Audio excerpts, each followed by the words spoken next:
수요일 토크기 시간입니다. 장윤선 정치전문기자, 장성철 공론센터 소장, 김대섭 국민의힘 서울 도봉갑 당협위원장 세 분 나오셨습니다. 안녕하십니까? 네, 안녕하세요. 안녕하세요. 도봉구 아나운스타 도나스 김재섭입니다. 네, 도나스 김재섭 위원장님까지. 자, 지금 청취율 조사 기간입니다. 네. 근데 우리 세 분 뭐 다른 라디오도 많이 나오셔가지고 그래도 뉴스킹. 정말 박지훈. 진심입니까? 진심이 아닌가? 이 자리에선 예, 이 자리에선 진심이다. 마음은 정말 뉴스킹. 정말 네. 말씀 정치인같이 잘하십니다.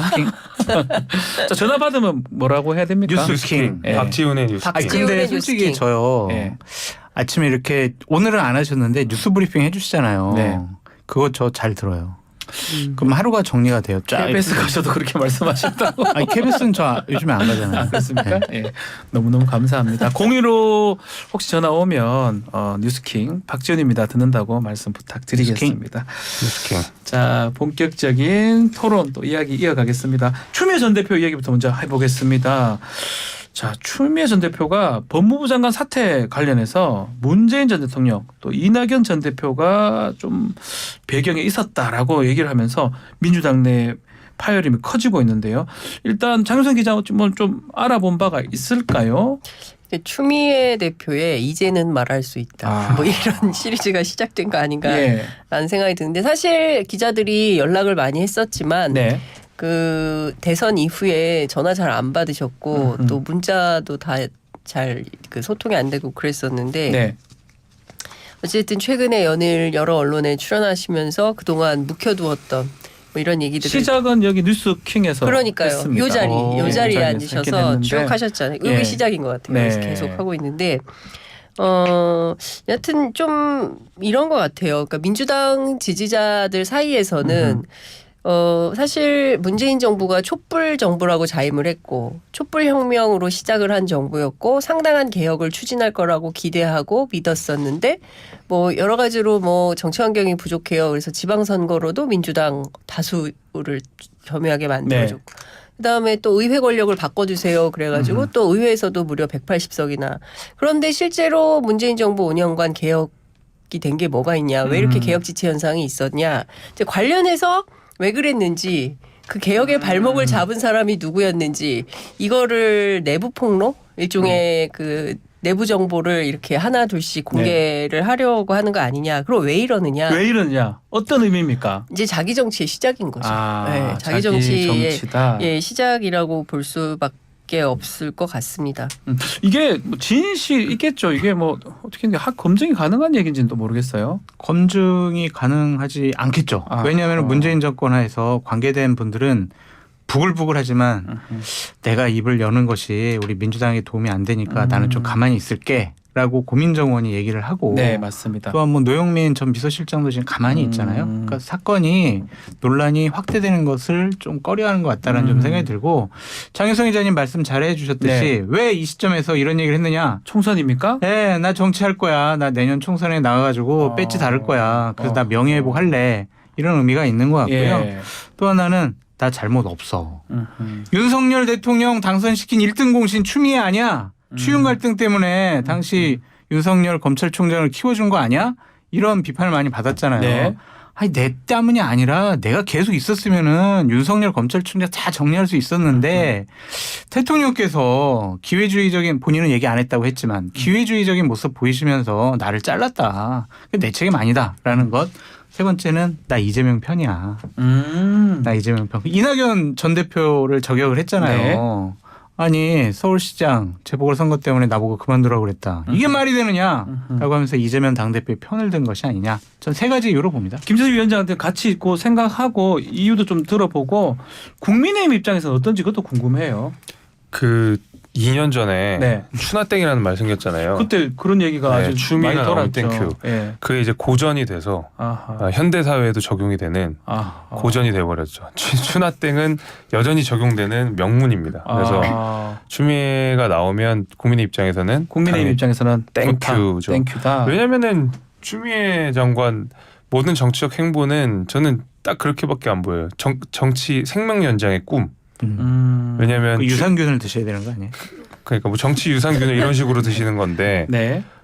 그거잖아요. 과거에도 뭐 김경수 드루킹 특검 가장 큰 뭐라고 할까요? 뭐 포문을 연 당시 당대표 사람이 시절이니까. 뭐 추미애 장관이고 그러니까 민주당 내 소위 말하는 내부 총질이 아니라 내부 폭탄을 던지시는 분이 사실 추미애 장관인데 그 5선 국회의원이었고 법무부 장관이었는데 본인이 그다음 정치적 스텝이라고 하면은 사실 대선 후보밖에는 갈 데가 없었잖아요. 대개는 5선 국회의원들이 그다음 정치적 행보가 다 요원한 상황인데 네. 그 당시 추윤 갈등이라는 게 생기면서 실제로 모든 스포트라이트를 당시 추미애 법무장관이 다 가져갔거든요. 그러면서 본인은 5선 국회의원에서 끝날 뻔한 것을 완전 세간의 중심이 돼서 정치의 중심이 돼서 모든 언론의 스포트라이트를 다 받으셨거든요. 그 추윤 갈등 이후에 실제로 윤석열 대통령은 대통령이 됐고 네. 추미애 장관도 민주당 대선 후보로 나와서 6명의 컷오프 안에 들어가셨고 그러면서 이제 자신의 정치적 입지를 추윤 갈등 속에서 만들어놨는데 그 가운데서 가장 피해본 건 문재인 전 대통령이라고 생각하거든요. 아, 문재인 전 대통령이 피해를 봤다? 그렇죠. 정권 교체를 눈뜨고 당하게 된 거고 문재인 대통령 입장에서는 여러 가지 정권 그 민주당 지지율을 낮게 한 계기가 됐던 거고 이런 것들을 생각해 보면 추미애 전 장관은 그냥 철저하게 자기 정치만 하는 사람이구나. 정치 생명연장의 꿈만 찾는 사람이구나. 이렇게 생각이 되는 거죠. 근데 이제 좀 네. 이런 것 같아요. 그러니까 그래서 민주당 내부에서도 좀 부담스러워하는 측면은 실제로 현역 의원들 전화 돌려보니까 이제 존재를 하는 것 같은데. 네. 그러니까 이제 관점의 차이인 것 같죠. 그러니까 이제 추미애 전 장관 입장에서 볼 때는 법무부 장관이 돼서 들어가 보니까 검찰 안에 하나회가 있더라.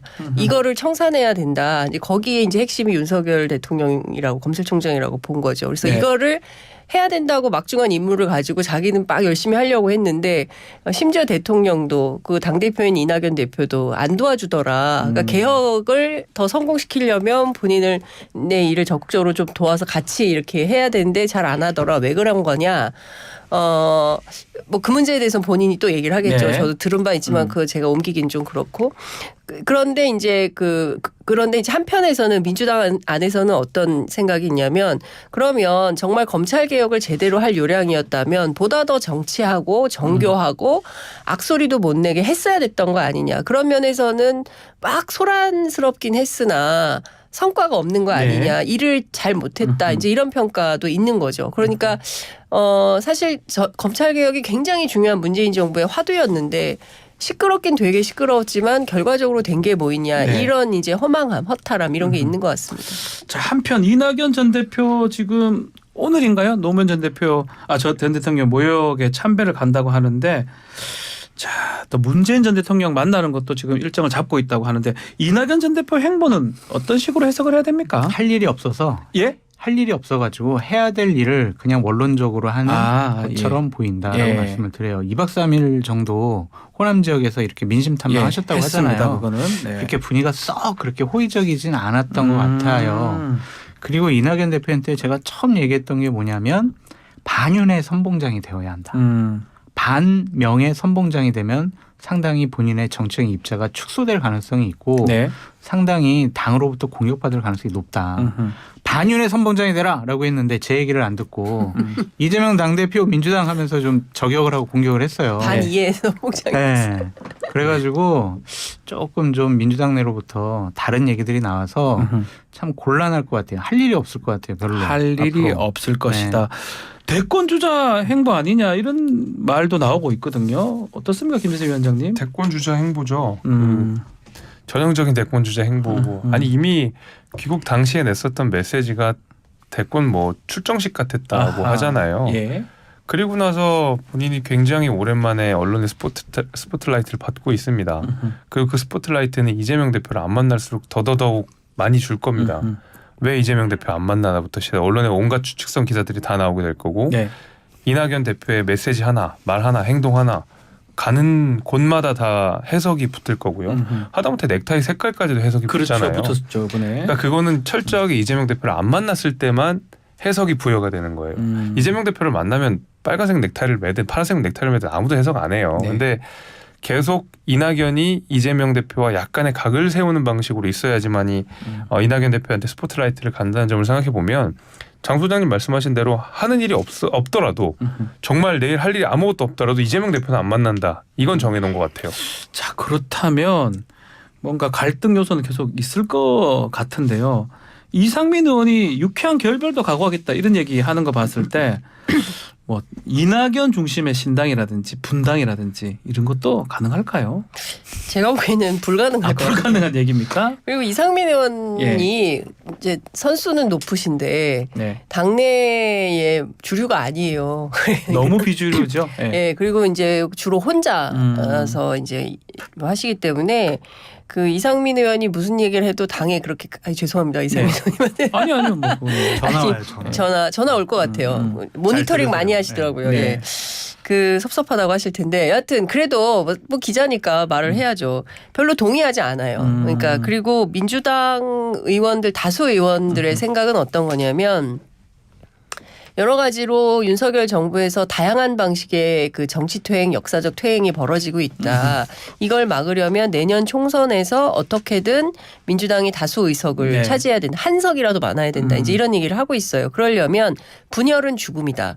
분열하는 순간 민주당은 완전히 폭망이다. 이런 생각을 하고 있기 때문에 뭐 분당이네 뭐네 언론에 나와서 얘기하고 뭐 뉴스 한 줄은 나올 수 있지만 결코 올바른 정치 행위는 아니다라고 판단을 좀 하고 있습니다. 네. 근데 다만 이낙연계 제가 그래서 몇 명이나 됩니까? 라고 물어보니까 친명계도 그렇게 많지 않고 그만큼 친낙계도 그렇게 많지 않다. 아. 한 10명 내외 다 숫자로 이름 거명하면서 세봤거든요. 그랬더니 한 10명 정도가 안 되는데 이 10명 정도가 당내에서 뭐 큰 영향력이 있거나 이런 분들은 아니라는 거예요. 그러니까 167석 가운데 10석이면 나머지 한 157석은 딴 생각을 하고 있다는 거잖아요. 네. 그렇기 때문에 특히나 이낙연 캠프에 있었던 분들도 이낙연이 대안이다라고 얘기를 아무도 안 해요. 그분의 시대는 지난 대선으로 이미 끝났다. 그냥 상임 고문으로서 우리 당이 잘 갈 수 있게 뒤에서 응원 뭐 이런 지지 이런 걸 해야지 무슨 뭐 분당의 기수 절대 그리고 본인 스스로가 DJ 때 정치를 시작했고 호남 출신이에요. 네. 전남 영광 법성이잖아요. 그렇죠. 그 굴비 때문에 영광 굴비 때문에 뭐 김영란법 총리 시절에 바꿨다 이런 얘기도 있어요. 그러니까 그런 정도의 수준으로 호남에 이제 뼈를 이렇게 묻고 있는 정치인이기 때문에 민주당을 떠나서 정치를 생각할 수 없을 겁니다. 네. 그러니까 이게 어렵다. 이런 분위기가 나와야 돼요. 예. 호남 지역에서 예. 이재명 당대표 체제로서는 내년 총선 우리가 못 이겨. 다수당 안 돼. 제1당 안 돼. 그럼 대안은 누구야? 그래 이낙연 전 대표가 비대위원장이나 당대표가 되면은 우리가 총선 이길 수 있어. 네. 그러니까 이낙연 대표가 좀 앞장서줘라는 분위기가 나오지 않으면 이낙연 대표는 할 수 있는 일이 없어요. 없을 것이다. 없어요. 예. 근데 그 단언할 수 분위기가 있어요. 아니에요. 자 분당 관련해서 국민의힘은 어때요? 그런 분당 얘기가 아직은 뭐 별로 없는 것 같은데 제3신당이라든지 또 글로 또 흡수될 의원들도 있을까요? 없어요. 아, 제가 다 봤을 때, 분당 제가 얘기는 뭐- 보기에는 제가 아는 정보 내에서는 네, 없습니다. 예. 없을 것이다. 근데 다 해봤는데 네. 다 안 됐잖아요. 예. 자 지금 뭐 금태섭 그리고 박원석 전 의원, 정태근 전 의원 신당 뭐 논의를 하고 있다. 아주 뭐 당들이 다 다르긴 한데 그 논의가 좀 진행이 좀 더 잘 될 수 있을까요? 장윤성 기자님이 아니, 취재 많이 저는- 하셨습니다. 네. 아니에요. 저보다 장 소장님 네. 훨씬 주제 많이 서로 하셨어요. 얘기하기 싫어서 하시는 것 같은데 장 소장님 어떻게 저는 보십니까? 제3신당이 예. 좀 국민들의 평가와 지지를 받아서 내년 총선에 이 지역의 양당 기득권 정치를 타파할 수 있을 네. 만큼 중요한 정치적인 의미를 갖고 있는 정치 집단으로 성장했으면 좋겠다라고 말씀을 드립니다. 네, 잘 돼야 된다 이 네. 말씀이네요. 네. 바람인 거죠. 네. 예. 잘 안 될 될 것 것 같냐고 같아요. 제가 물어봤어요. 네. 그때 고개를 좌우로 쉽지 않겠죠. 절레절레. 쉽지 않아요. 쉽지 않겠죠. 네. 우리나라 그렇죠. 왜냐하면은 뭐 환경에서 계속 뭐 우리 박지훈 변호사님도 얘기하셨고 우리 앞에 계신 두 분도 계속 말씀하셨지만 국민적인 인지도와 지지도가 높은 대선 주자급의 구심점이 그렇죠. 있어야 되고 호남, 네. 영남 지역적 이쪽에서 움직여야 돼요. 근데 그쪽에서 움직이지 않으면은요, 이 재산신당 상당히 어려워요. 어렵다. 아니면은 소선거구제가 중대선거구제로 개편이 되든지 선거구제 개편돼야 되는데 요건이 하나도 안 맞아요. 그래서 그냥 예를 들면 그냥 소대장급의 인물들만 있어서는 전투에 이길 수가 없는 것처럼 좀 저분들을 이끌어 나갈 만한 그런 상징적인 분이 없어 보여서 저는 응원을 하고 있는 입장이고 네. 전 그분들에게 표를 주고 싶지만 네. 좀 쉬워 보이지 않나요? 쉽지가 않다. 네. 근데 저는 이런 생각은 좀 들어요. 예전에 민주노동당 시절에 사실 주목받는 인물은 없었어요. 그런데 정치 컨텐츠가 좋았어요. 이를테면은 무상복지 시리즈 같은 거 사실 박근혜 정부가 차용을 하긴 했지만 네. 그 원조는 민노당이거든요. 근데 상당히 선전을 했어요. 왜냐하면 국민들이 그 면을 주목했거든요. 네. 아, 저 사람 저렇게 소수 정당도 의회에 들어가서 뭔가 역할을 하는 게 필요하다라고 해서 그때 7%인가 8% 정도 많이 받았었어요. 받았어요? 상당히 많이 받았었습니다. 그러면 금태섭, 박원석, 정태근 이 세 분이 깃발을 든다 치면 이분들의 정치 컨텐츠는 뭐냐. 근데 계속 사람 얘기만 해요. 네. 그러니까 중요한 거는 내용이거든요. 그러니까 국민들의 우리 국민들 수준이 굉장히 높아서 그래서 뭐 할 건데 당신들은 무슨 정치의 유능함을 보여줄 건데 근데 그 컨텐츠 파워가 없죠. 근데 사람만 가지고 계속 떠들죠. 제가 보기에는 금방 가라앉습니다. 안 돼요. 근데 그분들도 자기 반성이 먼저 기초가 돼야 돼요. 그러니까 금태섭, 정태근 이 두 분은 윤석열 선대위에서 일정 부분 어떤 역할을 하셨었고 이 정권 탄생에 중요한 역할을 하셨다고 그렇죠. 볼 수밖에 예. 없죠. 그런데 그러한 정치 잘못됐어라고 재산신당 만들 거야라고 하면 과거에 대한 부정이잖아요. 그럼 국민들에게 이해를 구하고 설명을 시켜야 돼요. 제가 과거엔 그랬는데요. 이래서 잘못된 것 같아가지고요. 저 정말 재산신당 하고 싶어요. 국민들이 좀 인정해 주세요. 그것을 국민들이 받아들여야 그래 당신들 말이 있는 것 같아. 당신들이 있어야 우리 정치권이 좀 바뀔 것 같아라고 인정을 해주지. 그냥 과거에 대해서는 얘기를 안 하고 그냥 재산신당 필요해요. 이런 식으로 얘기한다고 한들 국민들이 얼마나 인정해 줄 것인가. 그리고 선거를 뛰는 입장에서 가장 현실적인 문제가 그런 게 있어요. 뭐 정치자금법상 제3정당이 뭐 돈을 모으기 어렵고 이런 건 다 차치하더라도 네. 만약에 22대 총선에서 대거 양당이 물갈이를 해가지고 신진 인사들을 기용했을 때는 제3신당의 입지는 더더욱 좁아져요. 사실상 새로운 인물들이 공천을 되는 효과가 제3신당 아하. 처럼 되는 효과가 그렇죠. 있기 때문에 네. 만약에 양당이 그런 공천 경쟁을 하기 시작하면 제3신당은 앞으로도 더 어려울 자리가 것이고. 더 어려워질 겁니다. 자, 여당 얘기도 좀 해봅시다. 총선 준비 모드 같아요. 10월에 지금 국민의힘 당무감사 계획 중인데 2달 정도 된다면 4월 총선하고 내년 4월 총선하고 관련된 거 아니냐 이런 얘기가 있어서 일각에서는 7말 8초에 해야 된다 이런 얘기가 있습니다. 장성수 장관 어떻게 이거 보십니까? 당연히 당겨야 돼요. 좀 빨리 해야 된다. 네, 왜냐하면 지금 비어있는 당협위원장들이 많아서 네. 조직이 지금 하나로 뭉치지 못하고 있어요. 그럼 내년 총선 어둡다? 긍정적이지 않다? 이러한 전망이 많은데 네. 지금 조직책을 아직 임명하지 않는다라는 것은 뭔 자신감 있어서 저럴까라는 좀 생각이 들고 시점상 오해를 받을 수가 있어요. 10월 달에 당무감사 계획 중이잖아요. 2달 하면 12월이란 말이에요. 그러면은 대통령실에서 근무했던 사람 또 정부 기관에서 근무했던 사람 나올 때를 대비해서 좀 정리하려고 하는 거 아니야? 대통령실의 의견을 받아들여서 이런 후보들을 내려는 거 아니야? 이런 오해도 받을 수 있거든요. 네. 저는 빨리 앞당기는 게 맞다고 보여져요. 그 사실관계가 좀 틀린 게 있는데 다른 게 있나요? 그러니까 빈자리를 채우는 게 당무감사가 하는 일이 아니에요. 그쵸. 그러니까 빈자리를 채우는 거는 조강특위가 열려서 예. 조강특위에서 임명을 하는 거기 때문에 당무감사랑은 상관없는 일입니다. 맞아요. 그래서 이미 조강특위는 열려 있고 인원 구성이 다 돼 있고요. 네. 7월 말 기점으로 모든 빈 당협위원장 자리를 임명하게 돼 있어요. 네. 그래서 빈자리가 10월까지 남아 있고 이런 건 아니거든요. 어쨌든 7월 말이면 전국에 있는 모든 당협이 거의 다 차게 돼요. 그럼 이제 당무감사가 남게 되는데 당무감사는 결국 현직 당협위원장, 저 같은 당협위원장들이 그렇죠. 잘하느냐 못하느냐를 가지고 솎아내는 일들을 당무감사에서 하게 되는 거거든요. 근데 당무감사는 그가 당원당규상 정해져 있는 것이 2달 전에 공고를 해야만 해요. 그렇기 때문에 7월 8월 얘기가 나오는 것이 불가능한 이유가 언제부터 당원당규 이렇게 잘 지켰다고 빨리빨리 해야지. 그래도 이건 지킬 거예요 아마. 네. 그러면 2달 목적이 정도 있겠죠. 있다면 이렇게 10월이 되는 거네요. 그렇죠. 지금 만약에 오늘 당장 당무감사를 9월이잖아요, 하겠다고 선언을 하더라도 9월 초에 하게 되는 거죠. 그렇기 때문에 제가 7말 8초 얘기 나오는 거는 애초에 당원당규상 불가능한 내용입니다. 불가능한 얘기다. 자, 우리 이유가 있는 거 아니에요? 자, 앞서 장 소장님 얘기한 그 오해받을 만한 소지가 스텝을 있지. 밟기 위한 거 아니겠어요? 어쨌든 지금 사실 황보승희 의원도 물론 문제가 옛날부터 있었는데 네. 왜 이 시점이냐 이런 얘기가 있었잖아요. 총선하고 연관성이 있다고 봐야 될 것 같은데 근데 김재희 위원장님 최근에 당 지도부가 수도권에는 경쟁력 있는 인사를 중용하겠다. 자, 그러면 수도권은 좀 안 바꾸겠다 이런 걸로 봐야 됩니까 당협위원장을? 아니요, 수도권을 많이 바꾸겠다는 이야기로 그런 뜻인가요? 들립니다. 왜냐하면 제가 알기로 그 당 지도부와 김기현 대표가 예. 그 특히 이제 서울 공천에 가장 많은 공을 들이고 있다고 해요. 그러니까 김기현 대표 스스로가 인재영입 위원장이 돼가지고 인재를 뭐 수도권 내지는 서울에 적재적소에 배치하겠다라는 거고 네. 여기서 중요한 원칙 중에 하나가 젊다고 그냥 주는 거 아니다. 왜냐하면 과거에 21대 총선 뭐 저도 뭐 젊은 사람 몫으로 어떻게 받은 것 같지만은 네.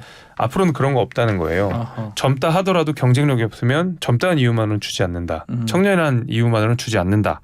이게 이제 명확한 원칙인 것 같고.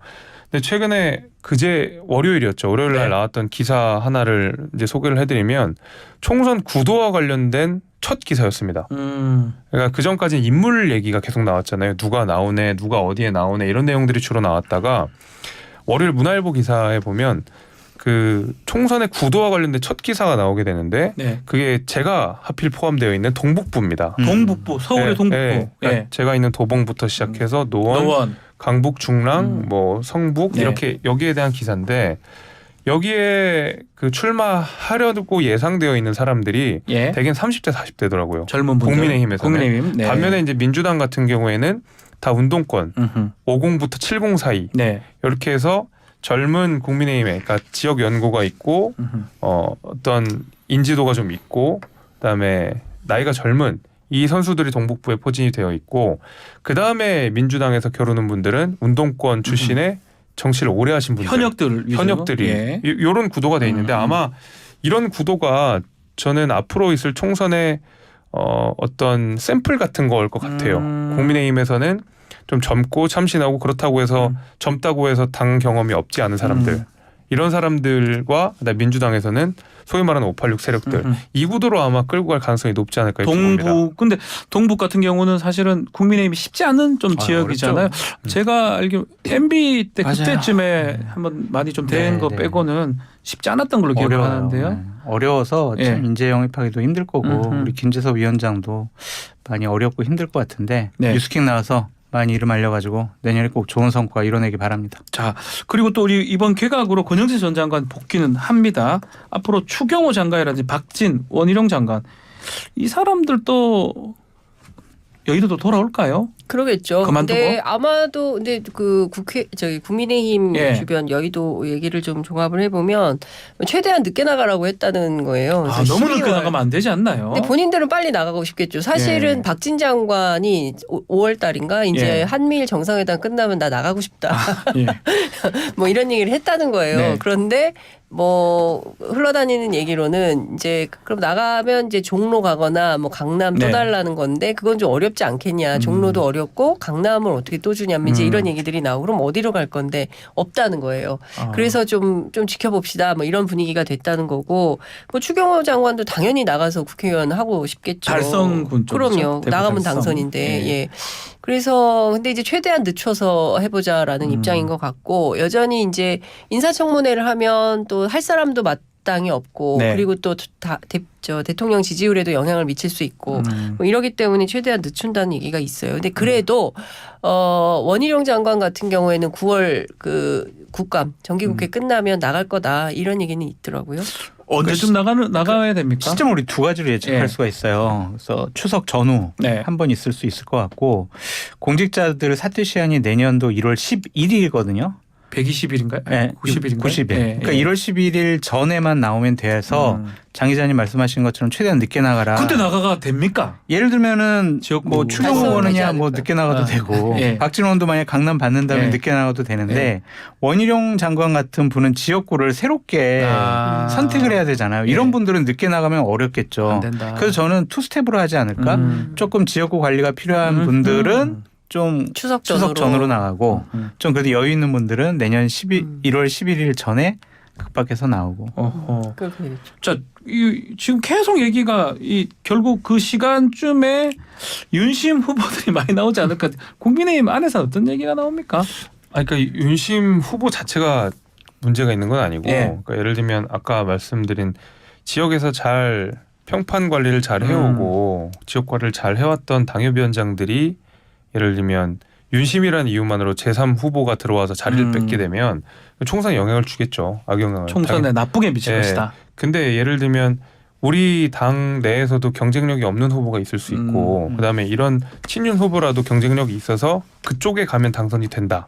이런 분들이 있다 그러면 굳이 친윤 후보라고 막을 필요는 없는 거죠. 그 사람의 경쟁력을 따져야 되는 거죠. 이번 그 비서관들 있지 않습니까? 5명 네, 네, 이상 이제 앞으로 이분들도 출마 가능성이 있는 겁니까? 저는 매우 있다고 들었습니다. 아, 매우 있다고요? 네. 그 특히 두 명은 예. 꼭 출마하고 싶어 해요. 아, 2명은 두 명. 김호진, 누구예요? 박성훈 아, 그 이 얘기를 분들은 합니까? 아니 뭐 그분들이 원래 의사표시 얘기가 20년, 나오니까. 16년에 다 출마하고 싶어 했던 예. 분들이기 때문에 그러면 차관하다가 네. 그걸 바탕으로 해서 네. 내년 총선에 바로 어느 정도 기득권 카르텔을 좀 타파를 하고 난 성과를 갖고 또 출마할 수 있겠죠. 아니 네. 근데 진짜 김호진 차관 같은 경우에는 취재를 해보니까 네. 전문성이 1도 없는 분이에요. 아. 네, 그러니까 용산에서 대통령실 이전 관련된 예. 업무만 1년 정도 했었고 그 이전에는 MB 때 총무비서관실에 있었다는 거고 그다음에 김무성 당대표 시절에 부실장 했었다면서요. 장 소장님 너무 잘하실 것 고개를 같아요. 안 듭니다, 장 그분은. 소장님. 아, 저랑 왜 되게 고개 잘 알아요. 친하다고. 네, 친한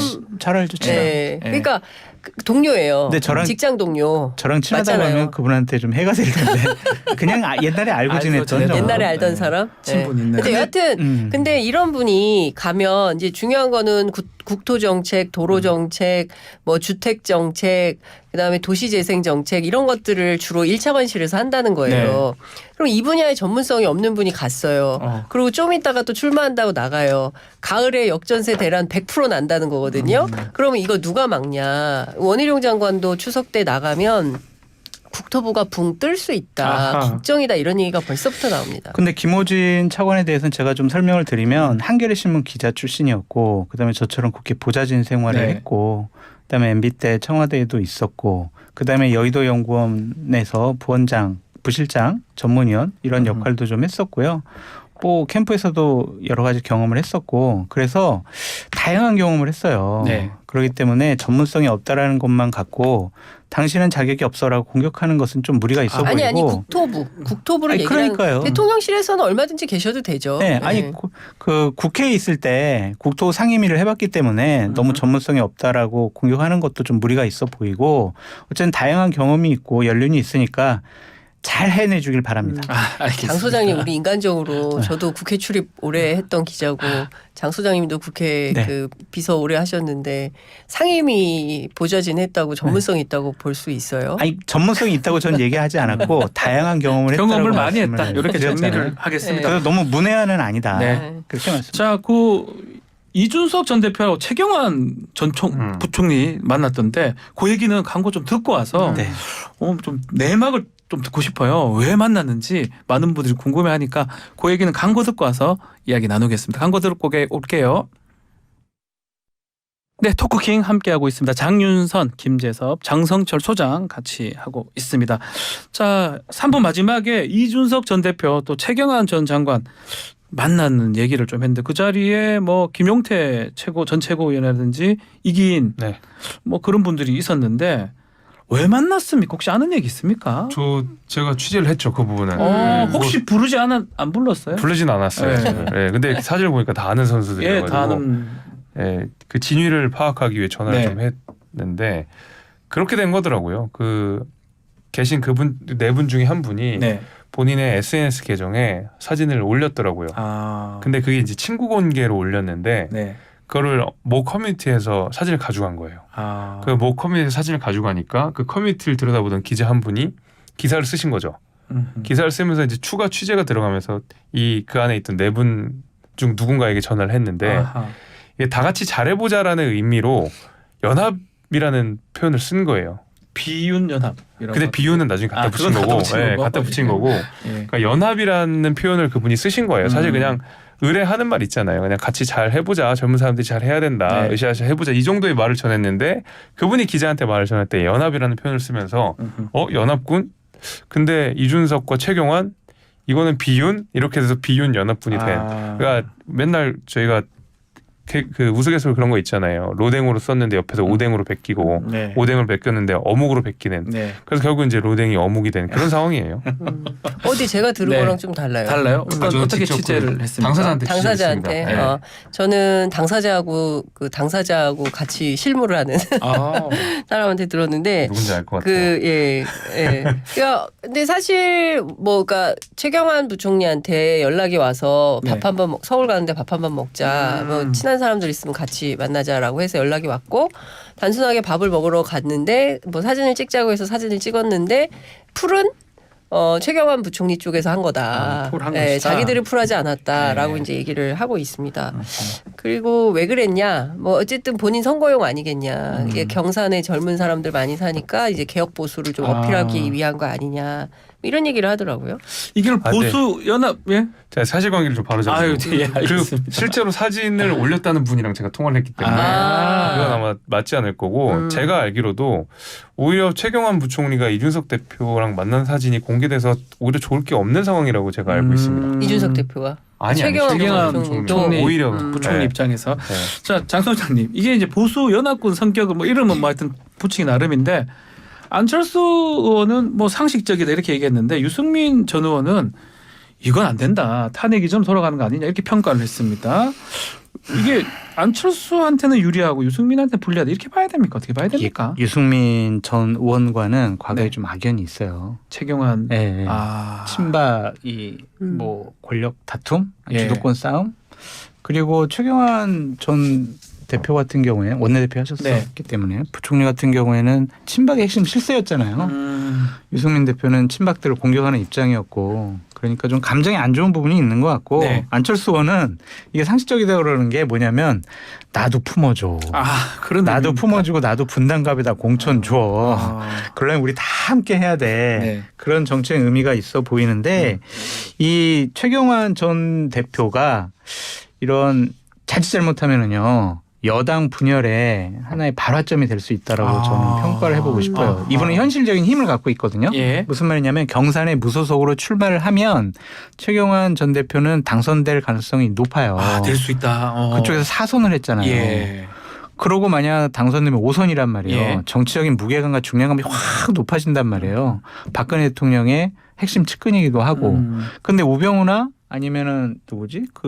유영아 이런 변호사? 분들은 예. 지역구에 단독으로 출마해봤자 당선될 가능성이 좀 낮단 말이에요. 그러니까 이분이 내년 총선을 향해서 움직인다라는 것은 자꾸 눈덩이처럼 몸집과 체격이 커질 수가 있어요. 네. 그러니까 예를 들면 이런 거죠. TK 지역에서 공천을 못 받은 분들이 이 최경환 중심의 모임에 가담할 수도 있어 보여요. 약간 친박 같은 친박 신당 네. 예전에 네. 박근혜 전 대통령도 움직일까요? 만약 최경환 그러진 않을 것 같은데, 예. 이분이 그 대리인으로서 상징적인 의미를 갖고 어쨌든 공천 못 받은 사람들과 함께 할 수도 있다. 하게 되면 가능성은 없어 보이는데 여당 입장에서는 되게 그게 아플 것이다. TK가 분열되면은요 선거 치르기 되게 힘들죠. 되게 어려울 것이다. 근데 사실 그런 생각은 할 것 같아요. 누가 적통이냐. 음흠. 그러니까 국민의힘에 이제 누가 주인이냐, 네. 누가 적자냐 이제 이런 논쟁을 하기 시작하면 사실 이른바 친윤은 네. 새롭게 형성된 신흥 권력 집단인 거잖아요. 그리고 솔직히 말하면 지난 대선에서 후보가 없어서 후보를 꿔온 거 아닙니까? 그 문재인 정부의 검찰총장을. 그렇죠. 그리고 이 당의 세력이 없기 때문에 윤석열 대통령도 계속 이 안에 뭔가 세력화를 위한 그 결정판이 내년 총선 아니겠어요? 네. 거기에서 윤석열 당을 만들겠다라는 입장이 굉장히 확고해 보이고 내년 총선 내가 치른다 뭐 이런 발언을 다양한 자리에서 하셨다는 거고. 그러니까 그렇게 보면 사실상 국민의힘이라는 당을 놓고 헤게모니 싸움이 세게 붙을 수 있는 거죠. 그러니까 적자 논쟁도 붙을 수 있고요. 그러니까 네. 그 속에서 뭐 안철수 의원 같은 분도 계실 수 있지만 정당 주류 질서를 어떻게 만드냐 이거 가지고는 뭐 상당히 격화된 논쟁을 할 수 있겠죠. 싸울 수도 있을 것이다. 알겠습니다. 자, 총선 얘기는 이 정도 하고요. 자, 카르텔이라는 단어가 요즘 좀 주목을 받고 있습니다. 윤석열 대통령 카르텔 아마 집권 2년차 때 주요한 어떤 업무 어떤 추진의 단어로 좀 보이는데 유승민 전 의원 같은 경우는 카르텔에 꽂혀가지고 아무 때나 오남용한다 이렇게 또 얘기를 했어요. 이 부분 어떻게 들으셨습니까? 장소영님한테 먼저 여쭤보겠습니다. 저는 기본적으로 대통령의 생각과 판단이 아니냐라는 생각이 들어요. 그러니까 2년 전에 정치를 처음 시작하기 전에 예. 뭐라고 일성을 날리셨냐면 문재인 정권이 권력 연장을 통해서 자신들의 권력과 기득권을 유지하려고 한다. 그런 부패 이권 카르텔을 타파해야 된다라고 원래부터 생각을 하고 계셨던 것 카르텔, 같아요. 예. 그래서 지금 전임 정권의 적폐적인 모습들을 내가 1년 동안 여러 가지 나라를 국정 운영을 해왔는데 이런 것들이 바로잡히지 않았다. 그러니까 이런 것들 좀 전임 정권의 적폐 이런 것들을 좀 바로잡아라. 그런 의미로 보여집니다. 근데 이거를 뭐 지금 신임 차관들한테도 그런 얘기를 하고 하니까 너무 여기만 좀 매몰되는 거 아니냐. 특히 시민단체라든지 노조라든지 뭐 교육부, 사교육 이런 데만 하는 거 아니냐. 법조 카르텔도 있는 거 아니냐 이런 얘기도 있는 것 같습니다. 사실 대통령 최근에 자주 사용하는 그 단어가 카르텔, 킬러 뭐 네. 이런 것 같아요.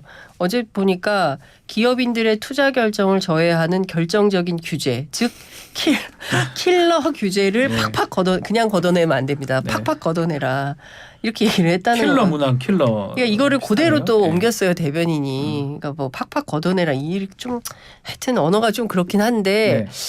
근데 중요한 것은 카르텔 중에 최고의 카르텔은 법조 카르텔이죠. 가만히 보십시오. 50억 클럽 수사하면서 여태 조사조차 하지 않은 분들이 주로 법조 핵심 저 인사들이에요. 네.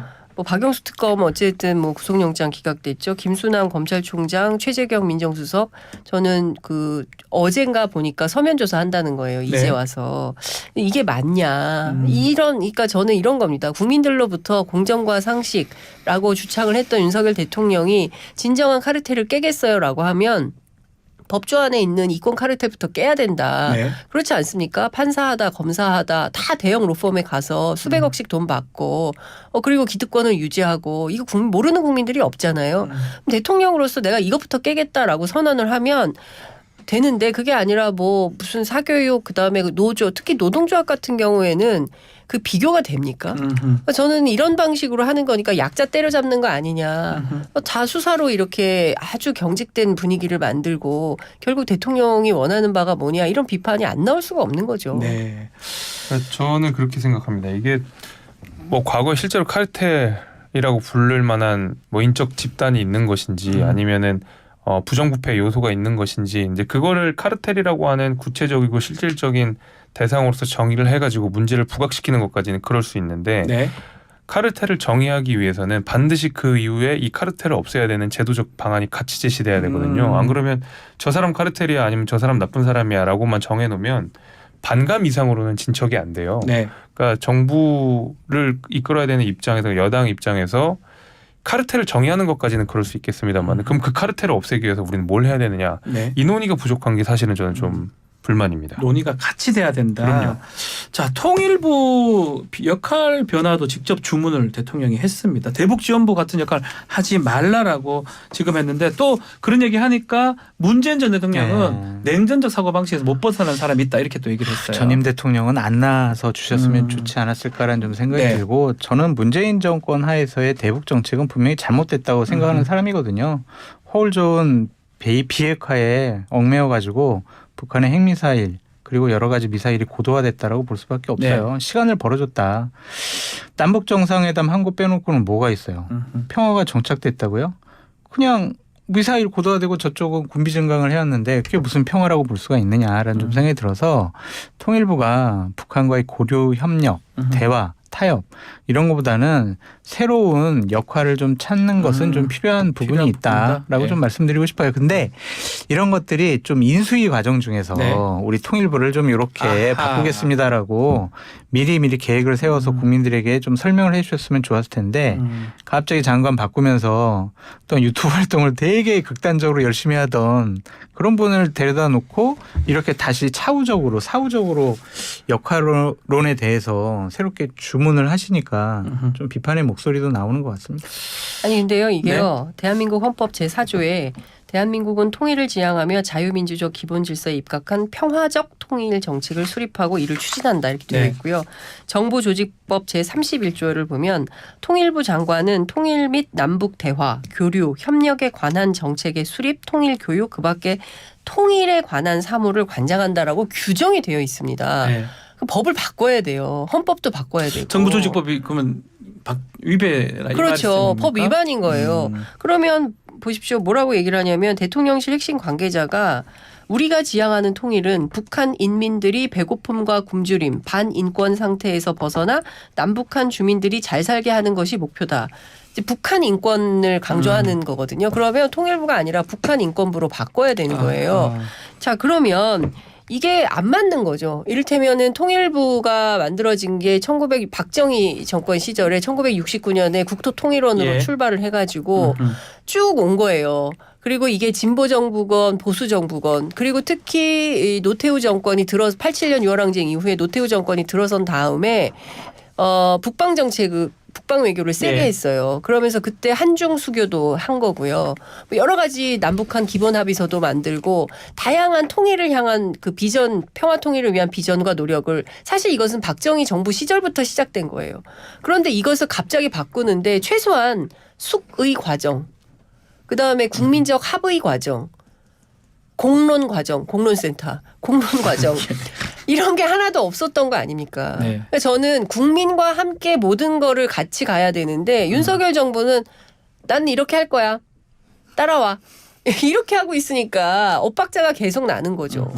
근데 네, 그 김재수 위원장님. 평화적 통일이라는 말은 그 북한이 해달라는 걸 다 해줘라. 북한 인권에 대해서도 우리가 불편함 얘기하지 말라는 얘기가 아닙니다. 이건 전쟁으로서 영토를 수복하지 말라는 이야기인 거지. 평화라고 하는 것은 얼마든지 다양하게 해석될 수 있고 정부의 기조마다 바뀔 수 있어요. 네. 근데 문재인 정부 5년 동안에 실제로 북한 인권 문제에 대해서 대단히 소극적이었던 것이 사실입니다. 북한 인권재단 만들어 놓고 실제로 이사 추천을 민주당이 안 해가지고 탄생이 안 되고 있는 지지부진해지는 그런 상황이 있고요. 북한 인권 결의안 채택할 때도 우리나라 기권했잖아요. 근데 네. 이런 문제에 있어서 과연 우리가 북한 문제에 정말 관심이 있느냐. 통일이라고 하는 것이 결국에는 북한의 인권이라고 하는 것과 절대 무관할 수 없는데 왜 네. 여기는 우리 그렇게 소극적이었느냐. 이제 그런 생각이 들고 통일부가 계속 그 문재인 정부의 기조를 우리가 윤석열 정부를 바꿨음에도 불구하고 상당 부분 이어가려고 했었던 그 내부 분위기가 분명히 있었던 것 네. 같아요.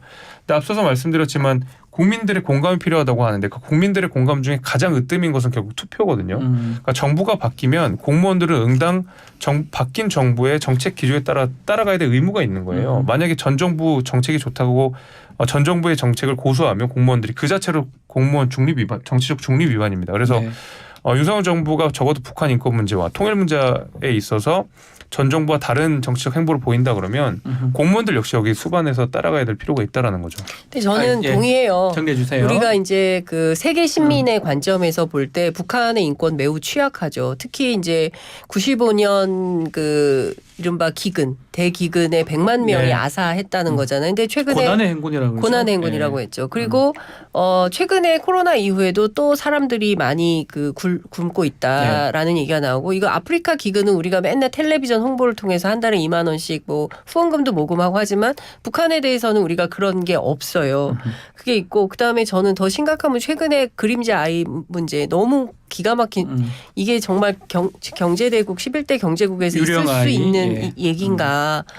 저는 유령이라고 붙이는 것도 너무 그림자 우리 아이. 언론이 이제 잘못하고 있는 거라고 생각하는데 우리 인권 문제도 심각하죠. 그러니까 이런 것들을 다 종합적으로 고려하고 판단해야 되는데 정치적 목적으로 계속 북한 인권만 부각시키는 것이 과연 옳은 것인가에 대한 판단과 관점 이런 것도 필요한 것 같습니다. 알겠습니다. 자, 마지막 다음 주제는 오염수 얘기인데 자, 어제 IAEA 보고서가 최종 발표가 됐습니다. 또 사무총장이 7일에서 9일까지 방한도 한다고 하고요. 자, 이 앞으로 여론이 좀 잠잠해질까요? 뭐 김재섭 위원장님부터 말씀 좀 부탁드리겠습니다. 잠잠해지진 않을 것 같아요. 왜냐하면 IAEA 보고서가 그 안전하지 않다라고 나올 가능성은 거의 없었기 때문에 예. 앞선 모든 보고서에서 안전하다는 기조를 잡았었기 때문에 네. 그래서 야당은 계속 앞으로도 비판을 할 테고 여당 입장에서는 계속 이것이 과학적으로 안전하다라는 예. 이야기를 계속 할 텐데 이것이 그냥 막 무슨 수조 물 떠먹고 이런 공방으로 가진 않았으면 좋겠습니다. 네. 우리 장성수 의원님 어떻게 보십니까? 논란은 더 시작된다라고 시작이라고 볼 수밖에 보시는 건가요? 없어요. 네. IA 보고서에 보면은 우린 책임지지 않아요라는 것이고 또한 알프스 이것이 제대로 작동을 하는지 네. 우리가 실질적으로 실험하고 검증한 것은 아닌 것 같거든요. 그렇다면은 야당이나 다른 시민단체에서 제기하는 문제가 완전히 해소됐다고 보기는 어렵고 저는 집권 여당과 정부 편에 꼭 정부에 말씀드리고 싶은 게 네. 뭐냐면 제발 일본 편을 든다. 일본의 입장을 대변한다라는 인식과 이미지를 국민들에게 주지 않았으면 좋겠어요. 그럴 필요가 없잖아요. 미야기 현에 있는 거기 있는 의원들이 이거 방류 반대한다라고 다 의결을 했잖아요. 네. 근데 우리가 이거 방류도 어쩔 수 없지라는 입장을 내세우는 것은 좀 무리가 있어 보이고 국민의힘 대변인이 이런 표현을 썼거든요. IA 보고서 나왔지. 우리가 이 결과를 겸허하게 받아들여야 된다. 우리가 그렇게 받아들여야 됩니까? 우리가 왜 겸허가 뭐예요? 스스로 자신을 낮춘다라는 거거든요. 우리가 뭐 잘못했어요? 왜 우리가 겸허하게 받아들여요? 그리고 김재석 의원님 말씀하셨던 것처럼 이렇게 그런 수족관 물 떠먹지 말고 좀 제대로 된 과학적인 얘기를 하시라. 국민의 생명과 안전을 지켜주시라. 하태경 의원은 이제 앞으로는 민주당이 고립될 것이다. 네. 후쿠시마 오염수 관련해서 아예 결과 나왔으니까 미국, 캐나다 별말 없고 그렇게 얘기하던데요. 아니요, 미국, 캐나다 별말 없지 않아요. 그러니까 이슈가 많이 되지 않아서 그런데 기조가 있기 때문에 그런 거고요. 네. 근데 저는 우리가 IAEA라는 국제기구에 대해서 오해하고 있는 포인트가 있어요. 사실 역사적 맥락으로 보면 이 기구가 왜 탄생을 했냐면 미국이 핵무기 만든 다음에 핵무기 이후에 어떤 그 원자력 발전소라든가 뭐 이런 것들의 평화적 이용, 원자력의 네. 평화적 이용. 그러니까 결국에는 핵 보유 국가들의 를 위한 이해관계를 위한 이런 차원에서 만들어진 측면이 있다. 이걸 네. 좀 봐야 될 것 같고요. 알겠습니다. 뭐 시간이 없죠. 시간 다 됐어요. 그러니까요. 아니 근데 이 얘기는 꼭 해야 되는데. 나중에 해야 돼요. 아유, 언제 하지? 다음 큰일 주에 났네. 다시 벌써 또 끝났어요? 얘기를 하도록 하겠습니다. 그렇구나. 자, 오늘 토크킹 여기서 마무리를 하겠습니다. 장윤선, 김재섭, 장성석 소장 세 분 감사합니다. 감사합니다. 고맙습니다. 이렇게 짧게 끝났네.